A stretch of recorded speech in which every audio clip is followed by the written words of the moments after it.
Good morning students. अभी हम पढ़ने वाले हैं जो पिछला टॉपिक चल रहा था फैक्चुअल डिस्क्रिप्शन, उसी के बारे में पढ़ने वाले हैं। पिछले टॉपिक में फैक्चुअल डिस्क्रिप्शन में अपन ने जो पढ़ा था वो किसी प्लेस के बारे में अगर आपको फैक्चुअल डिस्क्रिप्शन लिखना हो तो वो कैसे लिखा जाता है, तो उसका फॉर्मेट बता दिया था, उसका एक एग्जाम्पल भी हो गया था। ठीक है, अभी आज हम जो पढ़ेंगे वो पर्सन पे पढ़ेंगे। कल पढ़ा था प्लेस पे, आज हम पढ़ेंगे किसी व्यक्ति विशेष पे अगर हमको लिखना है फैक्चुअल डिस्क्रिप्शन तो उसके लिए हमको क्या करना पड़ता है। ठीक है, पर्सन, पर्सन यानी व्यक्ति, किसी भी व्यक्ति पे हम लिखते हैं फैक्चुअल डिस्क्रिप्शन।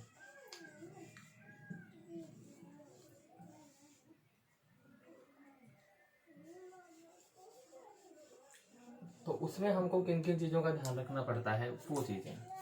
तो सबसे पहली जो चीज उसमें लिखी जाती है वो लिखी जाती है name of the person. Name of the person यानी व्यक्ति का नाम।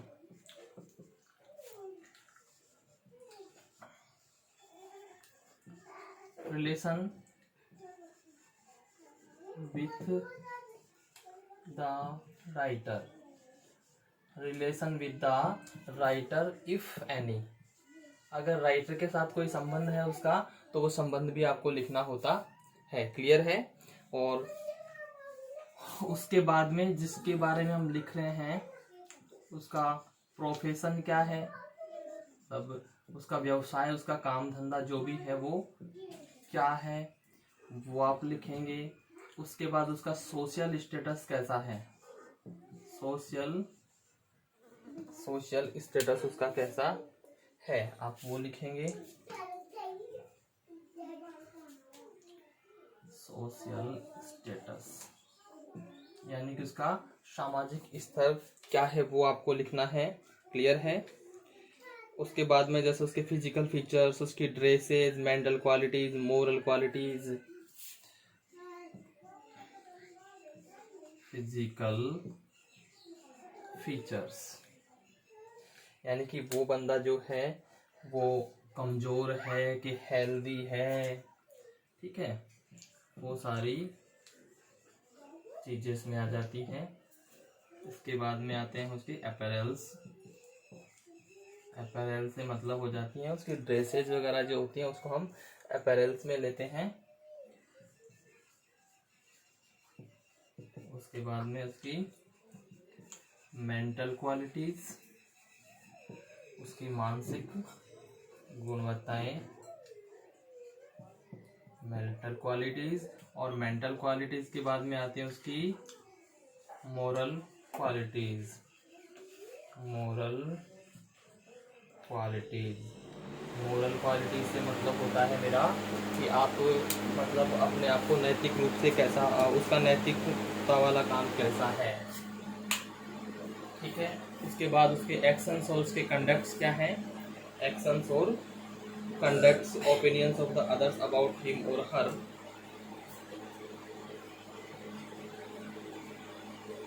एक्शंस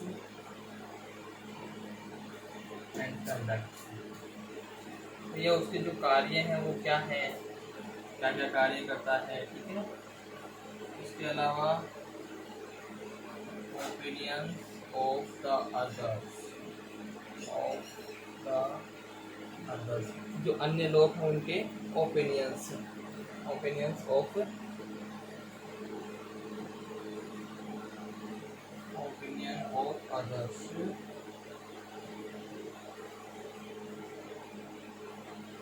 अबाउट हिम और हर।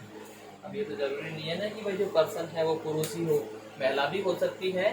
तो उसके बारे में दूसरों के विचार क्या है कि भाई उसके बारे में और लोग कैसा क्या क्या सोचते हैं, और अगर उससे रिलेटेड और भी कोई रिलेवेंट पॉइंट्स है तो हम वो भी लिख सकते हैं। अंतिम पॉइंट क्या होगा, any other relevant points.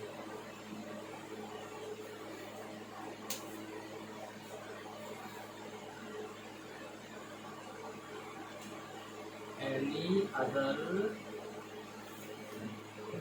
Relevant points, इससे संबंधित अन्य कोई पॉइंट्स, अगर अन्य कोई बिंदु है तो आप वो भी इसमें लिख सकते हैं। ठीक है, तो यानी कि सबसे पहले यहाँ पे क्या आएगा, नाम इसका, उस व्यक्ति का जिसके बारे में डिस्क्रिप्शन किया जा रहा है। ठीक है,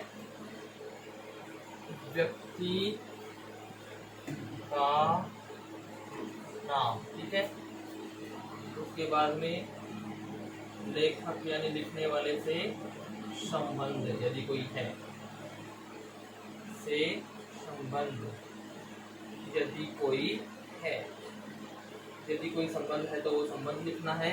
उसके बाद में उसका प्रोफेशन यानी कि व्यवसाय, जिस व्यक्ति की हम बात कर रहे हैं, जिस व्यक्ति का हम डिस्क्रिप्शन कर रहे हैं, उसका व्यवसाय क्या है वो हमको लिखना है। उसके बाद सामाजिक स्तर उसका कैसा है, समाज में उसका क्या स्तर है, समाज में लोग उसके बारे में क्या सोचते हैं, वो चीज इस पे लिखनी है। फिजिकल फीचर, उसका शारीरिक ढांचा कैसा है, उसका शारीरिक ढांचा उसका कैसा है, और उसका पहनावा कैसा है, पहनावा कपड़े जो होते हैं से क्लियर। मेंटल क्वालिटीज, मानसिक गुणवत्ताएं कैसी है उसकी, मानसिक रूप से कितना स्ट्रॉन्ग है या कमजोर है, जो है वो गुणवत्ताएं, मानसिक गुणवत्ताएं। उसके बाद में मोरल क्वालिटीज होती हैं,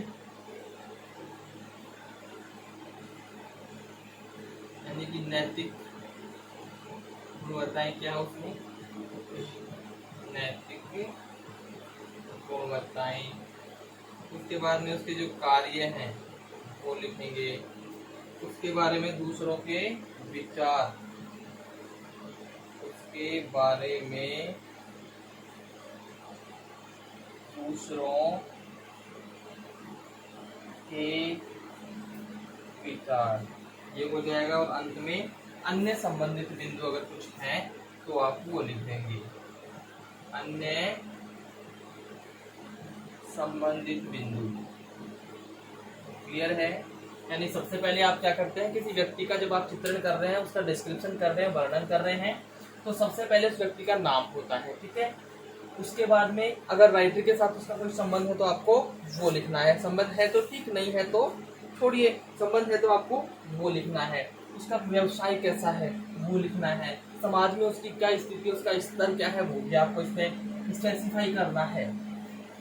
उसका मतलब जो शारीरिक ढांचा दिखने में कैसा है, मोटा है, पतला है, सिंगल हड्डी है, डबल हड्डी है, जो भी है मतलब वो आपको बताना है। उसके बाद में आपका पहनावा कैसा है, क्या मतलब कैसे कपड़े पहनता है, फैशन डिजाइन वाले स्टाइलिश कपड़े पहनता है कि गांधी जी की तरह धोती, सिर्फ धोती में घूमता है। उसके बाद में उसकी जो मानसिक गुणवत्ताएं हैं, मानसिक स्थिति उसकी वो कैसी है, मोरली कैसा है, मतलब नैतिकताएं क्या क्या उसकी, उसकी कार्य मतलब कार्य क्या करता है और कैसे कार्य करता है, वो चीजें इसमें आती हैं। इसके अलावा दूसरे लोग उसके बारे में क्या सोचते हैं और लोगों के विचार उसके बारे में क्या है, वो चीज भी इसी में होती है। और उससे संबंधित अगर और भी कोई पॉइंट्स है तो वो भी इसी में आता है। क्लियर है स्टूडेंट्स? चलिए ठीक है, अब हम आगे बढ़ते हैं और इसके बारे में क्वेश्चन लिखते हैं। ठीक है स्टूडेंट्स, क्वेश्चन लिखते हैं। ये हो गई इसकी क्वालिटीज, कैसे लिखना है, क्या क्या चीजें इसमें इंक्लूड करनी है, फिर हम क्वेश्चन लिखते हैं यहाँ पर।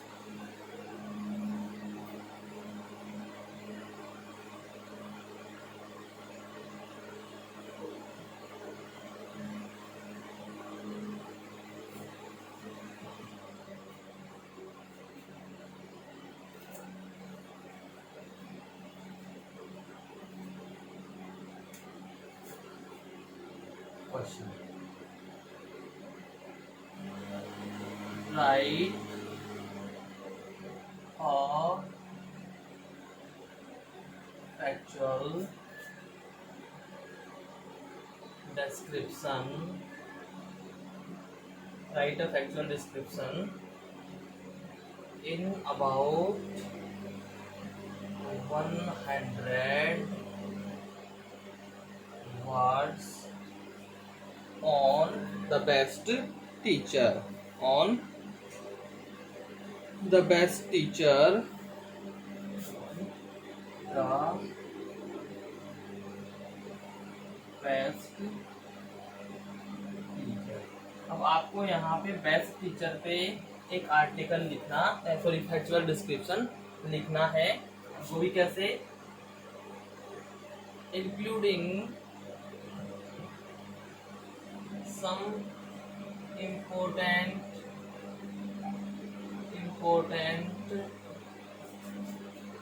points about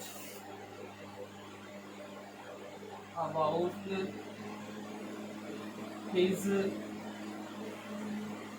teaching and behavior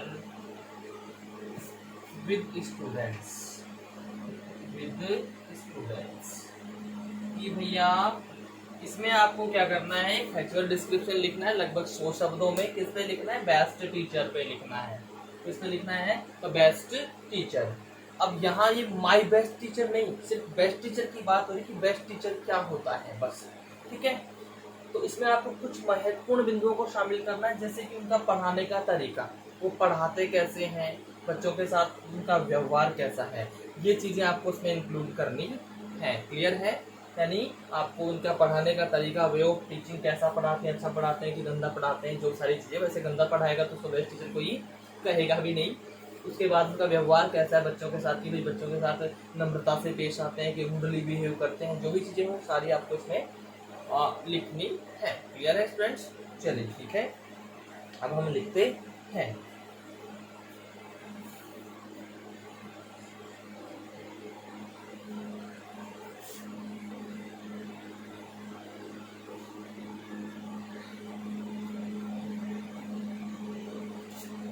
अब देखते हैं शुरुआत क्या करेंगे हम। सबसे ऊपर आपका टॉपिक रहेगा। टॉपिक क्या रहेगा? The best teacher. The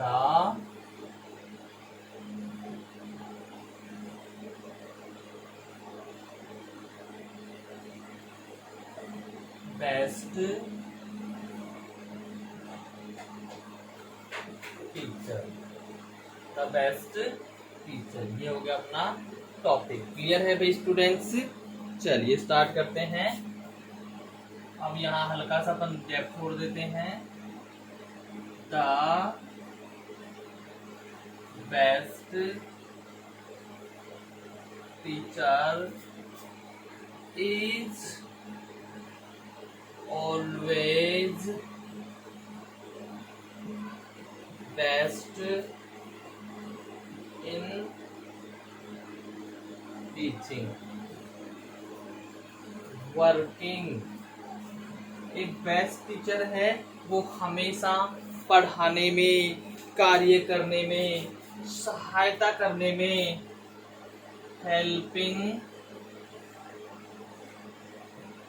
end living smooth life, और एक बहुत ही साधारण सी जिंदगी जीने में बेस्ट होता है। एक बेस्ट टीचर हमेशा पढ़ाने में, कार्य करने में, सहायता करने में और एक अच्छी जिंदगी, स्मूथ जिंदगी जीने में बेस्ट होता है। यानी कि वो सिर्फ पढ़ाने में नहीं, अपने हर कार्य में क्या होता है? बेस्ट होता है। इसीलिए उसे बेस्ट टीचर माना जाता है। ठीक है। He teaches us very well, यानी कि अच्छा टीचर है। पहली चीज तो क्या कि वो हमें बहुत अच्छा पढ़ाता है। अगर बेस्ट टीचर है तो वो क्या करता है? हमें बहुत ही अच्छा पढ़ाता है। ठीक है। He teaches us very well. He teaches us very well. He advises us very well. Teaches us very well and advises too.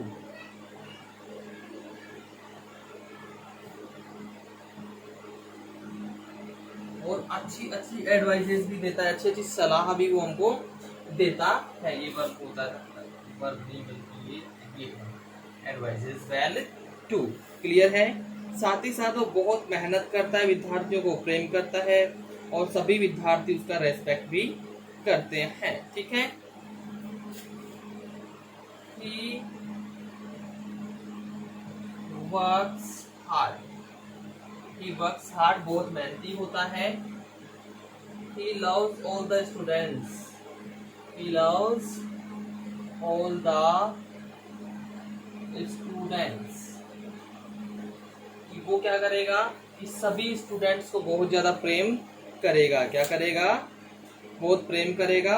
और उसका बदला क्या होगा? And all the students respect him, students and all the students, all the students respect him. कि भाई हम ये सोचें कि हाँ ठीक है भाई बच्चों से ही प्रेम करेगा, बच्चे नहीं। अगर आप बच्चों से प्रेम करेंगे, एक अच्छा टीचर होने के नाते अगर कोई अच्छा टीचर बच्चों से प्रेम करता है तो बच्चे उसका बहुत सम्मान करते हैं, बच्चे उस टीचर की बहुत ही इज्जत करते हैं। ये फैक्ट चीज है। फिर ये ऐसा टीचर क्या करता है, हमेशा कमजोर और गरीब, कमजोर जो बच्चे होता है ना पढ़ाई के मामले में, उनकी हेल्प करता है, ठीक है। और काइंड भी रहता है हमेशा, ठीक है। He helps the weak and poor. He helps the weak and poor students. भाई जो पढ़ाई में कमजोर होते हैं या जो मतलब आर्थिक रूप से कमजोर होते हैं, उन लोगों, उन स्टूडेंट्स की वो क्या करता है? सहायता करता है। उसके साथ वो एक दयालु अध्यापक भी होता है। He is a kind teacher, वह एक दयालु अध्यापक भी है। अगर बेस्ट टीचर है तो वो दयालु ही रहेगा बच्चों के लिए। He lives a simple life, sometimes he takes extra classes. साथ ही साथ क्या करता है? वह साधारण जिंदगी भी जीता है। He lives a simple life. Simple life. एक तो पहली चीज तो क्या कि वो साधारण जिंदगी जिएगा। क्या जिएगा? साधारण जिंदगी जिएगा। और कभी कभी स्टूडेंट्स का भला हो इसलिए sometimes he takes extra classes. He takes extra classes. कभी कभी जब जरूरत हो, कभी कभी जब उसे लगे कि हाँ जरूरत है, होना चाहिए, तो वो ऐसे वक्त पे क्या करता है? ऐसे वक्त पे वो अध्यापक एक्स्ट्रा क्लासेस भी लेता है, ठीक है। इसके अलावा he gives good advice, he gives good advice to the students. विद्यार्थियों को हमेशा अच्छी सलाह देता है। बेटा यहाँ पे दो बार, एक तो ये एडवाइसेस है, एक ये एडवाइस है, तो इसका मतलब तो क्या हो गया? सलाह दी, ठीक है। मतलब ये तो हो गया वर्ब और ये हो जाता है नाउन, ठीक है। ये वर्ब और ये नाउन, ठीक है। ये डिफरेंस है सी, इसलिए यहाँ पे एस है, इसलिए वहां पे सी है। यानी नाउन है तो उसमें सी लगता है, वर्ब है तो उसमें एस लगता है। Clear students? तो वो क्या करता है? अपने विद्यार्थियों को अच्छी सलाह भी देता है कि भाई अपने लाइफ से संबंधित आप ये काम कर सकते हैं, ये काम आपको करना है, ये काम आपको नहीं करना है। क्लियर है? उसके साथ he advises us to respect our elders. वह हमें, हमारे जो बुजुर्ग लोग हैं, हमसे जो बड़े लोग हैं, उन सबका सम्मान करने की सलाह भी देता है। वो इज्जत करने की सलाह देता है कि हम अपने से बड़ों की सबकी क्या करें? इज्जत करें, ठीक है। और सबसे बड़ी बात, ही विशेष, वह आशा करता है कि हर स्टूडेंट क्या करे? अपनी जिंदगी में सक्सेस हो जाए। He says that every student should be success, should progress, ठीक है, in his life. He says that This says that every student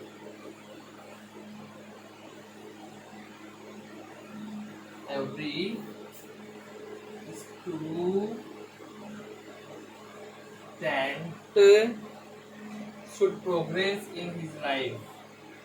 Should progress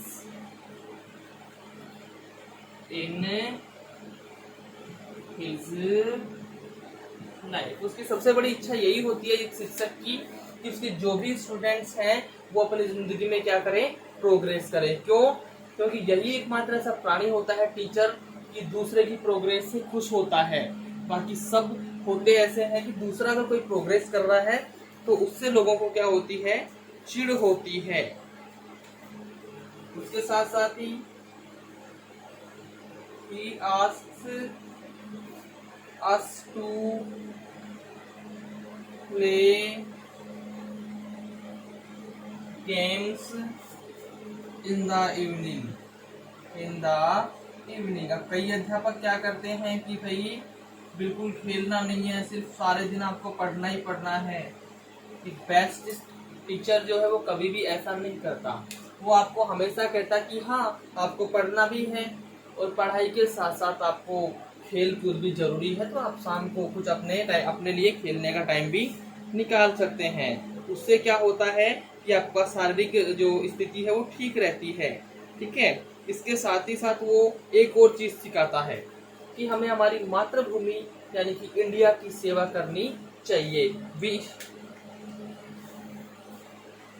He asks us to serve our motherland। वो कहता है कि हमें हमारी जो मातृभूमि है, मातृभूमि क्या है हमारी, इंडिया, उसकी सेवा करनी चाहिए। ठीक है, हमें बोलता है कि आप हमेशा अपनी मातृभूमि की सेवा करेंगे, उसके लिए हमें बोलता है। If it is necessary we will sacrifice our life for our motherland. यहाँ तक भी कहता है कि अगर जरूरत पड़े, इफ इट इज नेसेसरी, अगर जरूरत पड़े तो हमें क्या करना चाहिए, हमारी जिंदगी का भी बलिदान दे देना चाहिए। किसके लिए, मातृभूमि के लिए। We will sacrifice our life for motherland। Clear है स्टूडेंट्स? चलिए, और यही रीजन होता है कि भाई जब ऐसा टीचर है तो हमें क्या होता है, उन पे गर्व भी होता है, हम उन पे बहुत गर्व महसूस करते हैं। ठीक है, तो हम इसमें लिख देंगे बी प्राउड ऑफ हिम। क्या लिख देंगे, we are proud of him.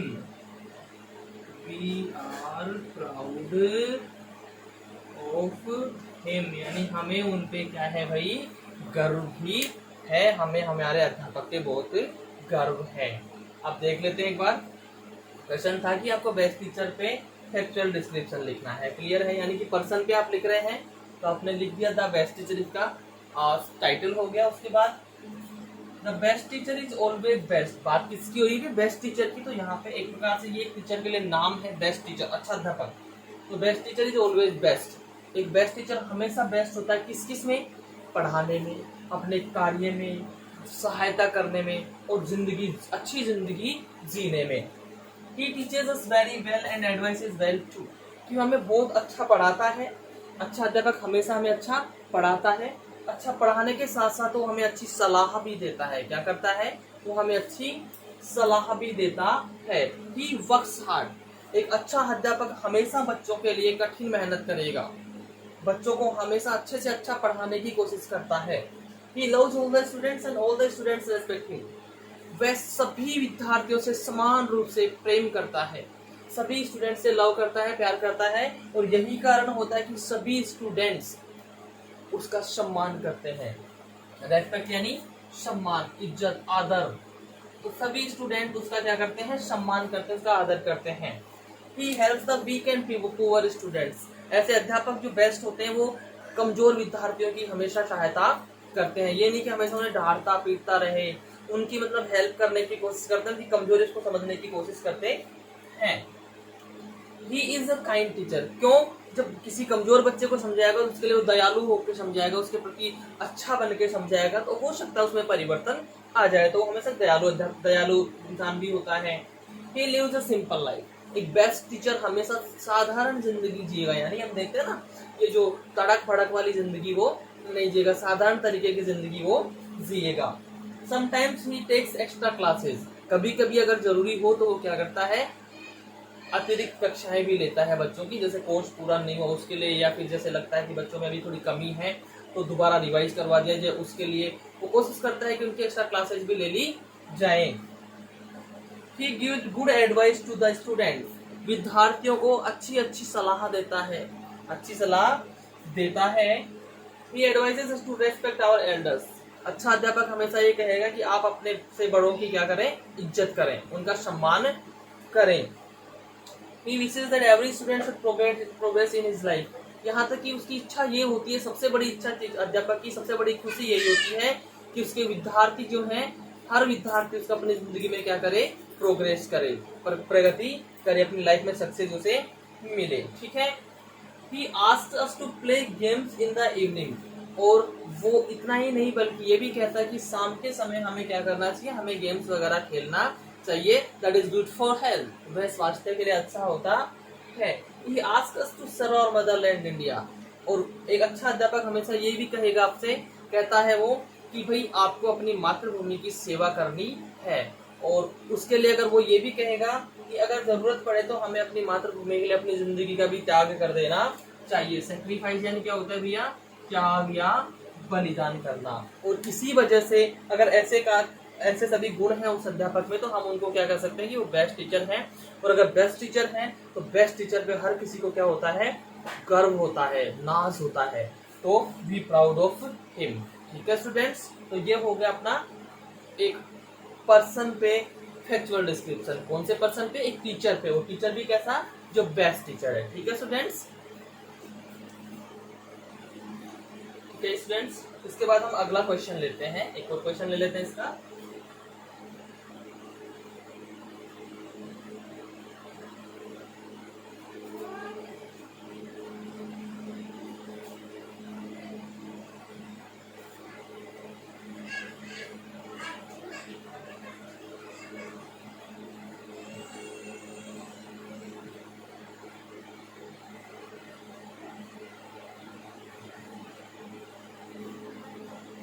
चलिए स्टूडेंट्स, ठीक है, क्वेश्चन नंबर 2 ले लेते हैं इसी का।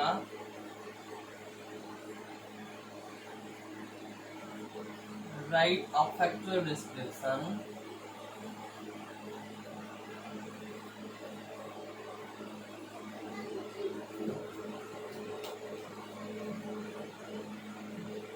in about 100 words. In about 100 words on, किस पे लिखना है भैया, the post master. The post master या द पोस्टमैन भी हम लिख सकते हैं। पोस्ट मास्टर, चलिए पोस्टमैन पे लिख लेते हैं, पोस्ट मास्टर बड़ी पोस्ट है। द पोस्टमैन, ठीक है, ये हो गया। Including points about his duty, points about his duty, uniform, carries and people's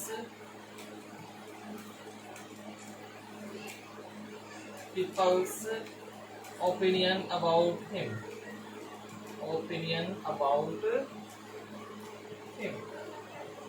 ठीक है। तो आपको यहाँ पे लगभग 100 शब्दों में एक फैक्चुअल डिस्क्रिप्शन लिखना है किसपे, पोस्टमैन पे। और पोस्टमैन पे लिखते हैं तो लिखेंगे तो उसमें कौन कौन से पॉइंट्स को अपन ध्यान रखेंगे इसके इस क्वेश्चन के हिसाब से, कि उसकी ड्यूटी क्या है, यूनिफॉर्म कैसी है, वो क्या कैरी करके लाता है हमारे लिए, और साथ ही साथ उसके लोगों के उसके बारे में ओपिनियंस क्या है, लोगों के जो है उसके बारे में विचार क्या है। ये सारी चीजें हमको ध्यान रखते हुए ये लिखना है। Clear students? चलिए अब लिखते हैं हम, क्वेश्चन हो गया, अब इसको आंसर करते हैं हम।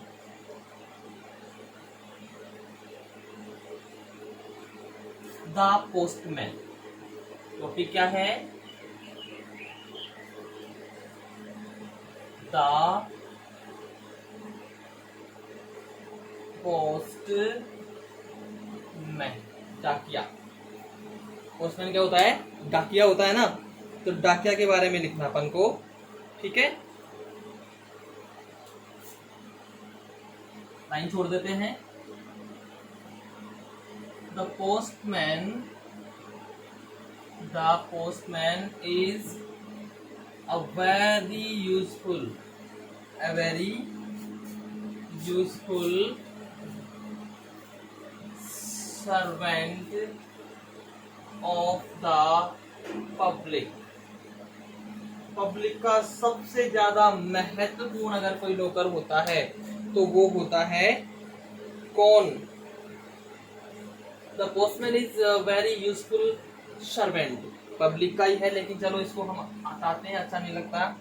तो यूजफुल सर्वेंट क्यों है भैया, क्योंकि सारी इंफॉर्मेशन उसी के द्वारा हमें मिलती है, ठीक है। वही हमारे लेटर्स लाता है, पार्सल्स लाता है, सो मेनी थिंग्स हमारे लिए बहुत काम करता है बेचारा, ठीक है। उसकी ड्रेस कैसी होती है, अब इसके बारे में हमको उसकी ड्यूटी ड्रेस है, वो सारी चीजें लिखनी है ना, तो उसकी ड्रेस कैसी होती है, खाकी, ही वियर्स खाकी, ठीक है। उसकी यूनिफॉर्म मतलब खाकी होती है।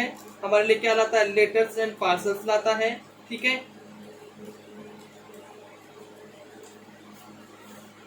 His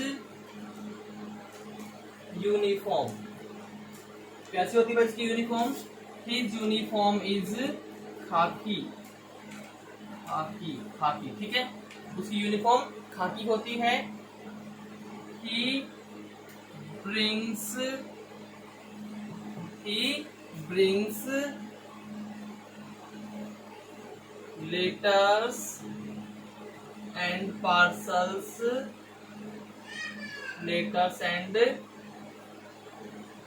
parcels for us and delivers them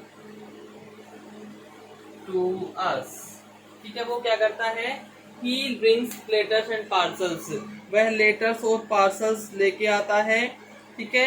and delivers them, और उनको क्या करता है, वो हम तक हमको डिलीवर करता है, हमारे पास वो डिलीवरी उनकी करता है। क्लियर है स्टूडेंट्स? उसके बाद में अब भैया उसके पास और क्या क्या चीजें होती हैं, ठीक है।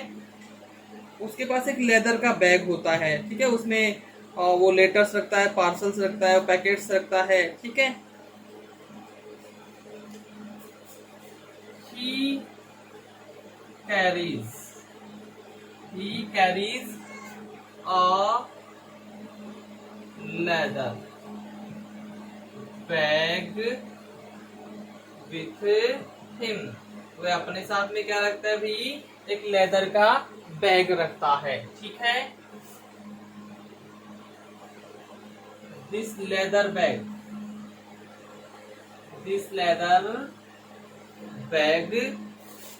contains letters, parcels and packets. ये जो लेदर का बैग होता है इसी में लेटर्स होते हैं, पार्सल्स होते हैं, कई पैकेट्स वगैरह हमारे लिए कुछ होता है तो वो भी इसी में होते हैं, ठीक है। फिर वो क्या करता है, एक दरवाजे से दूसरे दरवाजे पे, एक घर से दूसरे घर पे जाने के लिए किसका यूज करता है, साइकिल का यूज करता है, ठीक है। किसका यूज करता है, साइकिल का।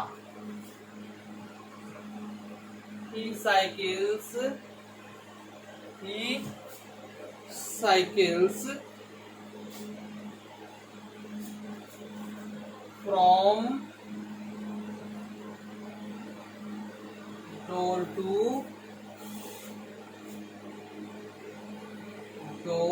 to deliver।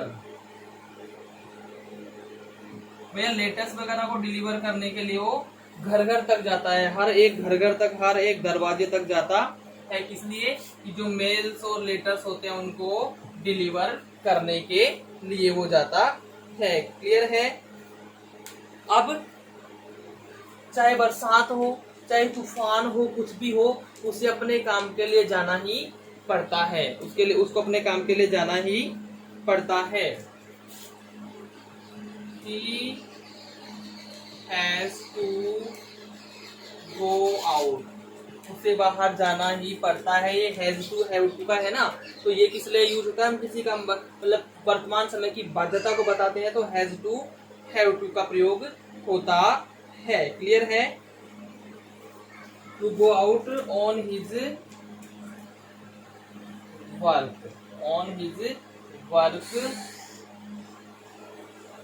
whether it rains or shines। भैया चाहे तो बरसात हो, चाहे धूप हो, हर स्थिति में इसको जाना ही पड़ता है। यानी हम ये सोचें कि भाई बरसात हो रही है तो डाकिया नहीं आएगा, भैया बेचारे के पास में लेटर्स होते हैं, दूसरों की समस्याएं भी हो सकती हैं। इस वजह से चाहे बरसात हो, चाहे धूप हो, कुछ भी हो, इसे अपने काम के लिए घर से बाहर जाना ही पड़ता है। यानी इसे अब लोगों तक लेटर्स वगैरह पहुंचाने के लिए घर से बाहर निकलना ही पड़ता है। पूर्णतः लोग इस पे डिपेंड हो जाते हैं। ठीक है? उसके बजाय वो क्या, और इसकी वजह से क्या होता है? He is a very busy person। He is a very busy person।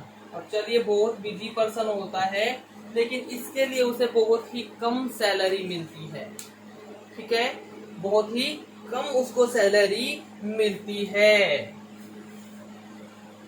He gets a very meager salary। meager का मतलब क्या होता है? अल्प होता है। क्या होता है? अल्प होता है। He gets a meager salary।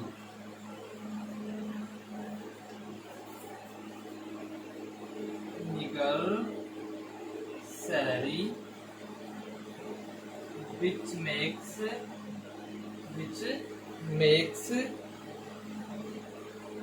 it difficult for him to makes it difficult। Clear है?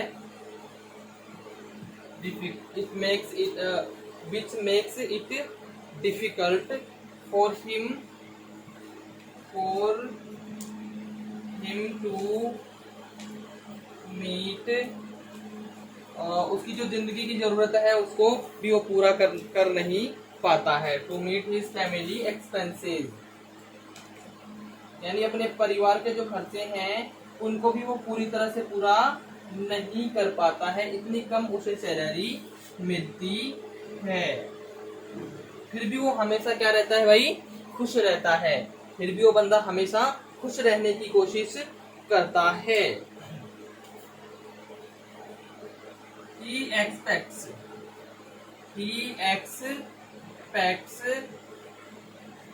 sometimes from us on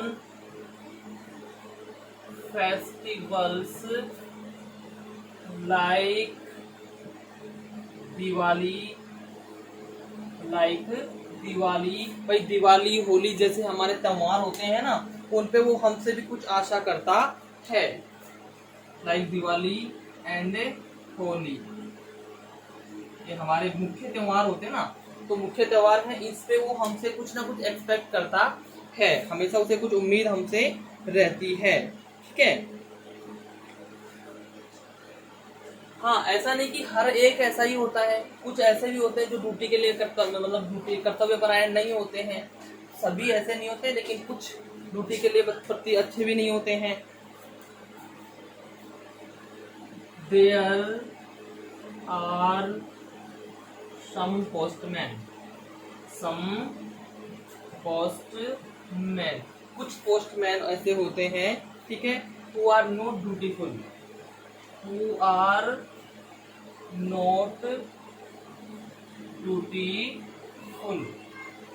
मतलब वो कुछ ऐसे पोस्टमैन भी होते हैं जो अपनी ड्यूटी के लिए मतलब स्ट्रिक्ट नहीं होते हैं, अपने ड्यूटी के लिए ज्यादा सीरियस नहीं होते हैं। And they shirk their work, clear है स्टूडेंट्स। देखिए हमारा क्वेश्चन क्या था, द पोस्ट मास्टर, क्या था क्वेश्चन अपना, द पोस्टमैन, डाकिया। The postman is a very useful servant, postman को एक बहुत ही उपयोगी नौकर बताया गया है सरकार का और जनता का। हिज यूनिफॉर्म इज खाकी, उसकी यूनिफॉर्म कैसी होती है, खाकी होती है। He brings letter and parcels for us and delivers them, वह हमारे लिए लेटर्स लाता है, पार्सल्स लाता है और उन्हें हमें क्या करता है, डिलीवर करता है, हमें डिलीवर करता है। He carries a leather bag with him, वह अपने साथ हमेशा एक लेदर का बैग रखता है, लेदर यानी चमड़े का बैग रखता है। This leather bag contains letters, parcels and packets, ये जो लेदर बैग है इसमें क्या होता है, इस लेदर बैग में लेटर्स होते हैं, पत्र होते हैं, पार्सल्स होते हैं और कुछ पैकेट्स वगैरह भी होते हैं। He cycles from door to door to deliver mails, बेचारा एक घर से दूसरे घर में मेल पहुंचाने के लिए किसका यूज करता है, वो साइकिल का। मोस्टली देखा जाता था कि जो पोस्टमैन होते थे वो साइकिल का यूज किया करते थे, साइकिल से ही घर घर पे वो चिट्ठी पत्रियां पहुंचाया करते थे। She has to go out on his work whether it rains or it shines, भैया उसे हर कंडीशन में अपने काम के लिए बाहर जाना ही पड़ता है, चाहे तो बरसात हो रही हो, चाहे भयंकर धूप पड़ रही हो, उसे जाना ही पड़ता है। क्लियर है। He is a very busy person, डाकिया जो है, पोस्टमैन जो है, वास्तव में बहुत ही व्यस्त व्यक्ति होता है। क्या होता है, एक बहुत ही व्यस्त व्यक्ति होता है। He gets a meager salary which makes it difficult for him to meet his family expenses, उसे बहुत ही अल्प, थोड़ी सी कम, meager यानी अल्प, कम, gets यानी प्राप्त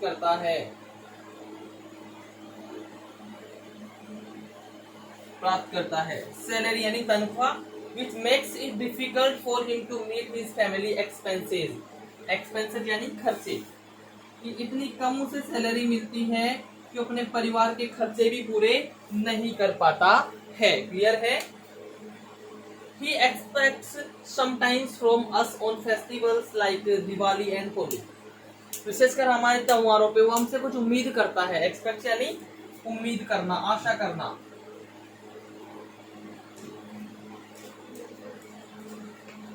वो विशेषकर त्योहारों पे जैसे होली दिवाली पे हमसे कुछ उम्मीद करता है। ठीक है।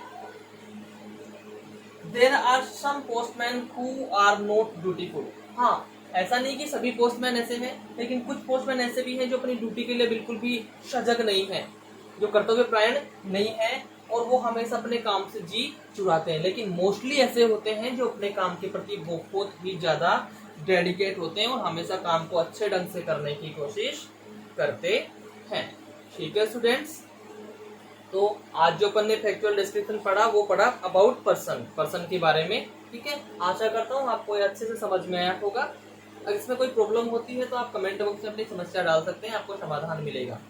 Thank you very much.